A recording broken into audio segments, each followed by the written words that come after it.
Hello Yannick, Hello. aujourd'hui la vidéo de la deuxième semaine pour le groupe Challengers Community hashtag Upgrade Your Life. Upgrade. Et le sujet du jour c'est Stop Stop and and Go. go. Donc à toi l'honneur Cool. Yannick pour nous parler du Stop and Go puisque c'est une méthode que tu utilises dans le Hmm, coaching hmm. et qui est assez efficiente pour l'avoir utilisée sur moi aussi. Oui, en fait, on va vous donner des outils très simples d'utilisation parce que plus c'est simple, plus c'est efficace. Ça sert à rien de faire des usines à gaz en coaching. Donc stop and go, ben, vous aurez compris, hein. Qu'est-ce que vous voulez arrêter de faire ou arrêter de penser, parce qu'on peut avoir des pensées aussi qui continuent à être trop puissantes pour sortir de sa zone de confort, et qu'est-ce qu'on veut commencer à faire qu'on n'a jamais fait. Donc on l'appelle zone de confort, mais Elsa, on vient d'en discuter. En fait, toi, tu appelles ça comment la zone de confort? Ah, j'appellerais ça plutôt le territoire connu. Parce que c'est vrai quand on connaît notre système de fonctionnement, nos petits trains-trains, notre petite routine, nos petites habitudes, c'est pas forcément super confortable, mais comme on connaît, Mhm. et ben du coup on reste à circuler là-dedans, comme un poisson dans une eau sale d'aquarium, et on continue à tournoyer là-dedans. Ça me fait cet effet-là, Ok, l'aquarium sale, tu vois. ok, Voilà. très bien. Bon, on va l'agrandir et le rendre plus propre du coup. Mais en attendant, on va quand même le définir un petit peu mieux. Donc, pour parler de ça, j'ai 5 raisons ou 5 excuses qu'il faut qu'on reste dans cette eau trouble ou cette zone de confort. La première, c'est ce que j'appelle la prison dorée, c'est-à-dire j'ai suffisamment d'argent pour payer mes factures, je suis propriétaire, j'ai une voiture, j'ai des activités extra-professionnelles, et du coup, voilà, je reste dans cette zone-là parce que ça me convient, c'est confortable, et j'ai pas forcément envie d'en sortir. As-tu quelque chose à ajouter par rapport à ça, une idée? Alors, je pense qu'effectivement, il y a des gens qui peuvent se sentir très bien dans leur environnement, très bien, c'est-à-dire sécurisés parce qu'ils ont leur sécurité de Mhm, l'emploi, le crédit de la maison qui est en cours, le mariage qui est signé, les enfants propres à l'école. Ok. mhm. Pour autant, si ces gens-là ont envie d'évoluer et ont le sentiment d'une quête de croissance, il faut y aller. Oui, Si ces gens-là n'éprouvent pas un sentiment de besoin de plus, oui, ils n'ont rien à changer. Je veux oui, dire, tout est ok. juste. Donc, Donc on tout n'est a sa pas raison d'être. obligé non plus de casser cette zone, on peut l'agrandir. Il y a Absolument. deux choses qu'on peut faire, hein. Donc c'est soit rester, l'agrandir un petit peu plus, pour qu'elle soit encore plus confortable et qu'elle paraisse évolutive, soit la transpercer si ça ne convient plus. Ok, la deuxième raison ou excuse que j'ai listée, c'est cette histoire de croyance, comme si j'avais déjà tout appris euh, et que je savais suffisamment pour continuer à vivre de cette façon. Là aussi, on a parfois des réponses autour de nous. Alors, c'est vrai que quand on fait un métier comme coach, on a une règle d'or qui dit on ne coach pas les amis, on ne coach pas la famille. Seulement quand on le fait par vocation, parce qu'on a un naturel à vouloir aider les gens à aller mieux, ce qui est souvent le cas dans notre profession, on a du mal à s'abstenir de donner des Mhm. conseils ou d'aider parce qu'on dit mais bon sang, sors de là, essaye de faire les choses, etc. Cependant, c'est souvent le vivier dans lequel on trouve des gens qui nous disent non mais c'est bon, j'ai assez évolué, j'ai pas besoin de plus, je vais très bien comme ça. Mhm. Alors d'un point de vue objectif ou d'un point de vue professionnel, quand on les regarde, on se dit oui mais alors moi je vois ça, ça, ça qui pourrait être amélioré et qui te ferait avoir une vie super paisible, mais comme tu ne me l'as pas demandé, je ne vais pas te le dire. Donc là encore, comme pour les gens qui sont dans leur prison dorée, je dirais, les gens qui pensent qu'ils ont assez appris, tant mieux. Mhm. Les gens qui pensent qu'ils ont besoin et qu'ils ont la capacité d'apprendre plus, parce que, en tout cas, nous, on en fait quand même partie pour en avoir échangé, enfin, avoir échangé sur le sujet à plusieurs reprises, cette espèce de quête de savoir plus, plus, plus, de s'améliorer, de monter en compétences, de se former régulièrement parce qu'on suit des formations. C'est Mhm. pas parce que ça y est, on a installé coach que c'est fini, c'est posé, on n'en parle plus. Non, il y a tout le temps des mises à jour et il y a des nouvelles données, des nouvelles connaissances, des nouveaux challenges, de nouveaux coachs qui émergent et qui ont besoin d'aide et qui viennent nous voir. Donc Ce que ça j'appelle change tout le la temps. soif de connaissance. Et donc Ouais. la soif de connaissance, quand tu as un petit aquarium, en fait, tu as vite tout bu. Et l'eau, en fait, tu la filtres pas tout le temps. Et à un moment donné, c'est plus bon. Il faut goûter à d'autres eaux beaucoup plus pures et diversifiées.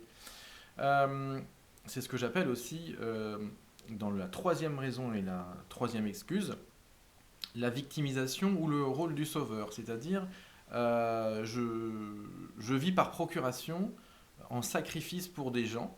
Ça peut être ma famille, des amis. Leur parole est plus importante que la mienne. Et du coup, je suis plutôt dans un schéma où j'ai un peu peur d'apparaître par rapport au monde. Hmm. Donc, quelque part, je me cache derrière les autres et ça me va bien.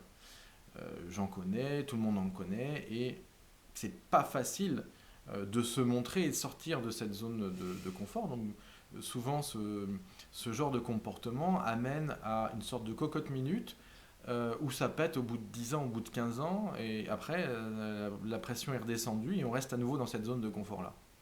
Voilà. Ça, c'est le troisième point que je voulais aborder.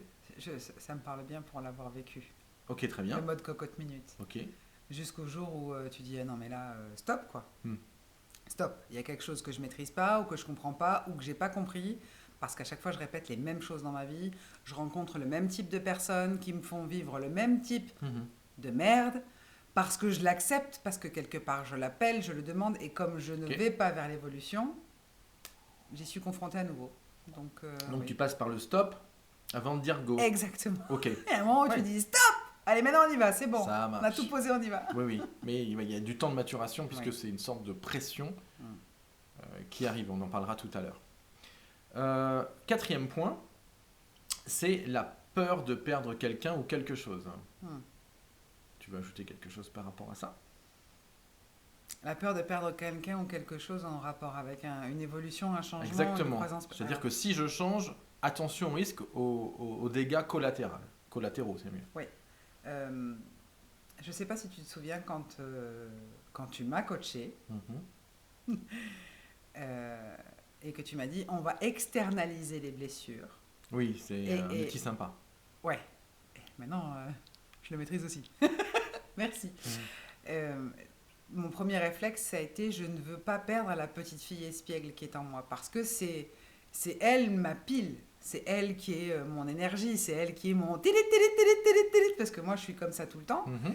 Et je me suis dit ah mais non, mais si on passe par l'externalisation et que on dégage ça, mais je La veux pas peur perdre mon de perdre. essence, Ouais. j'avais peur de perdre ce que je suis réellement parce que je suis cette petite fille.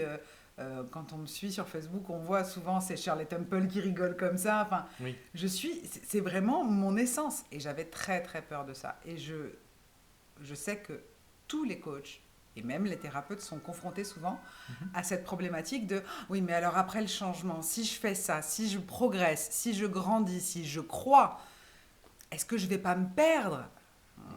Non, tu vas juste transmuter et élargir ta zone, Oui. je pense. Et c'est mieux de dire si je crois que si je crois en termes de croyance. Oui, si je crois en croissance, Eh oui. on est d'accord. Ouais, d'accord, c'est top. C'est pour ça que Cinquième je fais point, le geste. euh, qui rejoint la peur de perdre, c'est l'autre côté, c'est la peur de gagner. Parce que quand on sort de sa zone de confort, on peut se dire, voilà, en terre inconnue, c'est la peur de gagner, parce qu'on peut avoir peur aussi de l'entourage et de l'autocritique et de l'image que ça représente. Je me souviens d'avoir coaché une personne il n'y a pas longtemps sur LinkedIn parce qu'elle avait un nouveau d'études supplémentaires et a dit mais si je change mon titre sur LinkedIn et que j'appelle à vouloir ce que je veux, qu'est-ce que vont penser les gens? Je dis bah tu t'en fiches en fait de l'image des autres, c'est ce que tu veux qui compte le plus. Donc ça c'est très récent et je la coach là-dessus parce qu'elle n'a pas l'habitude de se montrer. Hein. C'est plutôt du back-office que du front-office. Donc voilà, il y a aussi cette peur de gagner qui peut être vraiment importante. Bah, Ok. je suis bien d'accord parce que on rencontre souvent cette problématique chez beaucoup de gens qui ont des métiers où ils vont avoir besoin de se montrer un petit peu comme nous, quand même pour se faire connaître, surtout par les temps qui courent. On ne peut pas faire de conférences, on ne peut pas inviter les gens à des ateliers en Mm. présentiel parce que c'est un peu compliqué avec toute cette histoire de pandémie. Et parfois la peur de gagner, de réussir, d'être connu et reconnu est bien plus dévastatrice en termes d'expansion, de notoriété, etc., que la peur de perdre. Parce que quand on est là et qu'on a... Enfin, genre, j'aurais envie de dire que quand on a le ventre creux, qu'on démarre quelque chose et qu'on a envie de le faire, on a le ventre creux et l'expression est laide, mais on a les dents longues. On est prêt à se battre, à y aller, à donner le meilleur de soi, à apprendre à s'améliorer. Et ça, on peut tous le faire. C'est une Mhm. question de volonté. Par contre, la peur de réussir, c'est beaucoup plus insidieux. Ouais. Parce que c'est, je suis capable de réussir, je suis capable de mettre en place la stratégie marketing, la communication, les échanges, la visibilité. J'ai des, comment dire, des plans B parce qu'aujourd'hui on Mhm. ne peut plus faire du direct, donc on le fait en vidéo et on le fait en visio. On arrive à trouver des plans B. Mais est-ce que vraiment on est prêt à réussir? Est-ce que, au fond, chacun d'entre nous est capable aujourd'hui de dire moi j'ai envie de réussir et j'ai pas envie d'être gêné si je réussis et j'ai pas envie de m'intéresser à ce que pensent les autres parce que finalement c'est le volume de pouvoir ou du moins le volume de son que l'on va donner à ces avis extérieurs qui font qu'on va s'auto-saboter ou pas. C'est ça. Ce qui compte le plus, c'est être conscient des capacités que l'on a personnellement, être conscient de son propre potentiel, de tout ce que l'on peut apporter et transmettre, parce qu'à chaque fois qu'on apprend quelque chose, quand on le transmet, on l'apprend une deuxième Mhm. fois, donc c'est super enrichissant. Et ne pas avoir peur de réussir, de gagner de l'argent, parce que la finalité, c'est ça, c'est d'être à l'aise, de pouvoir se payer ce qu'on veut quand on veut, et d'être heureux de pouvoir le faire, de Mhm. pouvoir gâter ses proches, de pouvoir... voilà. Donc c'est vrai que je pense que c'est pire encore d'avoir peur de réussir Mhm. que d'avoir peur d'échouer. Ok, bah, ce sera sympa d'en discuter avec le groupe. Mm. Euh, le plan A, c'est le plan où je gagne. Et puis, si je gagne pas comme ça, tu parlais de plan B. Mhm. Je dirais que le plan B, parfois, peut te plomber. Parce que tu vas pas assez loin dans ton plan A, tu crois pas assez, du coup, tu cherches une issue de secours. Et l'issue de secours, c'est pas toujours la meilleure chose à faire. Limite, après, tu es sorti du jeu et tu joues plus quand tu as Mm. pris la sortie de secours. C'est pas faux. Donc attention au plan B qui ne soit pas le plombé. Oui. Voilà, ok. Euh, pour sortir de sa zone de confort, pour moi, comme c'est une conduite du changement, dans cette conduite du changement, il y a deux façons de vivre la chose. Mhm. Parce on est sur un stress. Il peut y avoir du stress positif ou du stress négatif. Stress positif, c'est j'ai envie de changer de région, je déménage. Ça cause un stress parce qu'il faut s'organiser. Et puis le stress négatif, c'est je subis, c'est-à-dire que je dois changer par la force des choses, par ce que j'appelle l'extérieur. Donc il y a deux pressions. Il y a une pression externe en disant je dois m'adapter parce que le contexte change. Par exemple, je perds mon emploi, voilà, des choses qui arrivent, ou j'ai décidé de faire quelque chose et ça marche pas comme je veux. Et ça, c'est une pression externe parce qu'on n'est pas tout seul dans cette vie-là. Il y a plein d'interactions avec d'autres personnes qui favorisent ou qui ne favorisent pas l'évolution, Mhm. le changement. Donc ça, c'est du stress que j'appellerais négatif. Et puis, ben, le stress positif, c'est j'ai pris conscience que j'étais dans une zone de confort qui me limite, j'en ai marre et c'est j'ai envie de changer plutôt que il faut changer. Alors, il faut changer, c'est quand même important parce que ça crée quand même une dimension de je ne veux pas rester à cette place-là, mais on Mhm. est plus dans la fuite que la construction. Et puis j'ai envie de changer, on est plus dans de la construction de quelque chose de nouveau, quelque chose de divertissant qui nous porte et qu'on doit incarner. Ouais. Voilà, qu'est-ce que tu en penses, Elsa? Clairement, le changement, l'envie de changement, elle doit venir de l'intérieur. Le il faut, je suis complètement d'accord avec toi. Le il faut, c'est une barrière. Mhm. Il faut que je fasse ça. Et il Ouais. faut que j'arrête de fumer. Voilà. Puisque moi, pour le coup, mon stop and go, le stop, c'est la cigarette définitivement et pas j'arrête, je reviens, j'arrête, je reviens. Et le go, c'est finir mon bouquin pour 2021. Pour le coup, le il faut que, Ça marche pas. ouais, mais je verrai plus tard. Là, c'est pas le moment. Mm. Et c'est jamais le bon moment. Du C'est coup, c'est jamais le bon stop, moment. ego. Ouais, c'est Ouais. stop et Et re-go. puis c'est l'ego derrière. Ego, go. Oui, ego. Oui, absolument. Ouais. Bien joué. Ok, Bien joué. ça marche. Hmm. Euh, donc, est-ce que tu veux apporter quelque chose pour conclure Ou est-ce que tu veux que je conclue conclue de mon côté? Qu'est-ce que tu préfères? Alors, j'aimerais bien que, donc, pas exclusivement, mais pour les gens qui sont membres du groupe, Hmm. que chacun prenne le temps de mettre par écrit euh, ce qu'il aimerait modifier dans sa vie.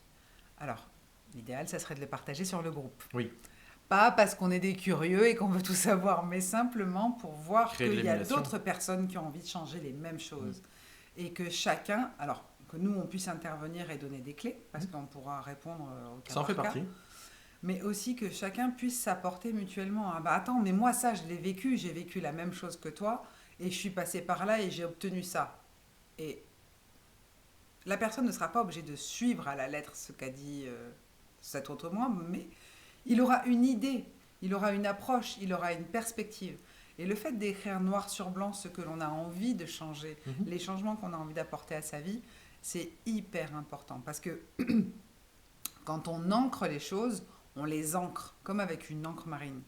On les enracine. Ça veut dire, d'ailleurs pour ma part, je suis en train de me rendre compte que je n'ai toujours pas mis noir sur blanc, même pas dans ma vision, je ne fume plus. Parce que ma vision, je l'ai étendue à 3 ans, à 5 ans, à 10 ans. La vision de vie, Mhm. qui est notre étoile polaire. Et je n'ai pas ancré à l'intérieur l'arrêt définitif du tabac. Oui, on dit que les paroles s'envolent, les écrits restent. Et c'est vrai, c'est tellement vrai. Donc je pense que ça serait sympa pour Mm. conclure cette vidéo de dire à tous les membres du groupe, et même ceux qui ne sont pas membres du groupe, de prendre le temps d'écrire et de décrire leur zone de confort. Mhm. De quoi ils ne sortent pas. Où est-ce qu'ils ne s'aventurent pas plus loin. C'est-à-dire qu'à partir de là, je ne vais pas plus loin parce que je ne connais pas et quand je ne connais pas, j'y vais pas. Ok. Et c'est tout à fait respectable. Pour leur donner voir. envie, Ouais. il faut leur dire aussi peut-être qu'il y a toujours un cadeau derrière une peur. C'est que si vous avez peur, c'est votre zone d'ombre à vous, c'est souvent virtuel, c'est vous qui voulez créer, et il y a toujours un cadeau derrière. Ouais. Une Et la bénédiction. deuxième chose que, oui, tout à fait. Et la deuxième chose que je voudrais dire, c'est que vous pouvez créer 2 supports. Le premier, c'est de mettre tout ce que je veux arrêter, le stop, avec une colonne au milieu de votre feuille, le stop, et lister tous les stops que vous voulez faire. Et à droite, tous les go que vous voulez faire. Donc ça, c'est super simple, c'est facile, c'est efficace. Et puis, la deuxième chose, c'est de créer un autre outil sur, à gauche, il faut. Tous les il faut que vous vous mettez dans vos journées, tous les il faut que vous vous mettez dans votre vie, dans les mois qui viennent, dans les il faut que je fasse ci, il faut que je fasse ça. Listez les il faut. Et à droite, vous listez les envies. J'ai envie de. J'ai envie de faire ceci, j'ai envie de faire cela. Et vous verrez que bien souvent, en fait, le poids des il faut est beaucoup plus lourd et conséquent, ne serait-ce qu'en nombre de lignes et en puissance, ça pèse en fait. Il y a les il faut, et je suis obligé de, et ainsi de suite, qui est complètement faux. Vous avez toujours le choix. Et puis à droite, mettez toutes vos envies. Et puis regardez un peu comment ça fonctionne, quel est là où vous n'y allez pas parce qu'il y a trop d'obligations, ou transformez vos il faut aussi dans j'ai envie de faire ça, une fois que vous avez listé les deux côtés. Voilà, c'est des petits outils super simples et qui font avancer les choses. Oui, ils sont efficaces.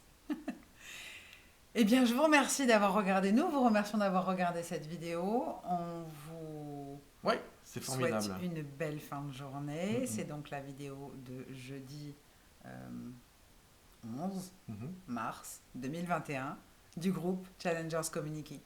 À bientôt! Ciao, ciao.